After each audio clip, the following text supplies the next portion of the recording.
জামাত ইসলাম তারা নিজেদেরকে এখন জুলাইয়ের মাস্টার মাইন্ড হিসেবে দাবি করে। যে সময় নিপীড়ন চলছিল, যে সময় কথা বলা যেত না, যে সময় গুম করছিল, খুন করছিল, যে সময় জঙ্গি ট্যাগ দিয়ে মানুষকে হত্যা করছিল, সেই সময় তিনি বিএনপির পল্টন কার্যালয় ছাড়েন নাই।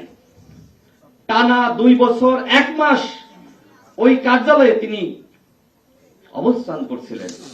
এখন অনেকে সেটি নিয়ে কটাক্ষ করে যে রিজভী সাহেব মাত্র কয়েকজন মানুষ নিয়ে বসে আছে। দেখেন, এই যে বসে থাকা একটি কেন্দ্রীয় কার্যালয়ে তার সেই একটি ছবি, একটি ভিডিও, একটি বাক্য সারা দেশের মানুষের লজ্জা দিয়েছে যে রুহুল কবির রিজভী সাহেব বসে আছে, আমরা কেন বসে নাই, আমরা কেন রাজপথে নাই। এটা আমাদের সাহসের প্রতিমূর্তি ছিল। এই বিষয়টাকে আপনারা এইভাবে দেখেন না যে কোথাও কেউ নাই। অ্যাডভোকেট রুহুল কবির রিজভী সাহেব তিনি পল্টন বিএনপির কার্যালয়ের সামনে তিনি বসে আছেন। এটি মানুষকে সাহস জুগিয়েছে, ধারাবাহিক আন্দোলনে নামতে মানুষকে জাগ্রত করেছে। অন্যদিকে আরেকটি দল আছে জামাত ইসলাম, তারা নিজেদেরকে এখন জুলাইয়ের মাস্টার মাইন্ড হিসেবে দাবি করে।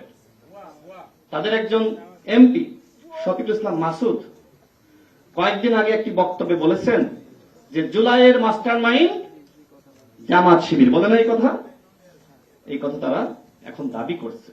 অথচ বছরের পর বছর ধরে ছোট্ট মাত্র একটি তালা তাদের ওই মগবাজার কার্যালয়ে ঝুলেছিল, একজন মাস্টার মাইন্ডও যায় নাই ওটি খোলার জন্য।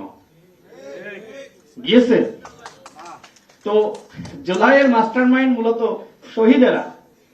এখন এই ভুয়া জামাত শিবির তারা এখন নিজেদেরকে জুলাইয়ের মাস্টার মাইন্ড হিসেবে দাবি করে প্রকৃতপক্ষে শহীদদের সাথে এক ধরনের প্রহসন করছে, শহীদদের মর্যাদাকে হানি করছে।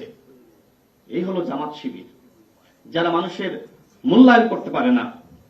আজকে বাংলাদেশে রাজনীতি করার সুযোগই পেয়েছে শহীদ প্রেসিডেন্ট জিয়া রহমানের কারণে। আজকে বাংলাদেশে তারা যে রাজনীতি করার সুযোগ পেয়েছে দেশনেত্রী বেগম খালেদা জিয়ার কারণে। অথচ এই দলটি কত বড় অকৃতজ্ঞ। তারা আজকে কিছু পোষ্য প্রাণী বলা যায়, যাদের দিয়ে আজকে শহীদ প্রেসিডেন্ট জিয়া রহমানকে পর্যন্ত গালিগালাজ করা হচ্ছে।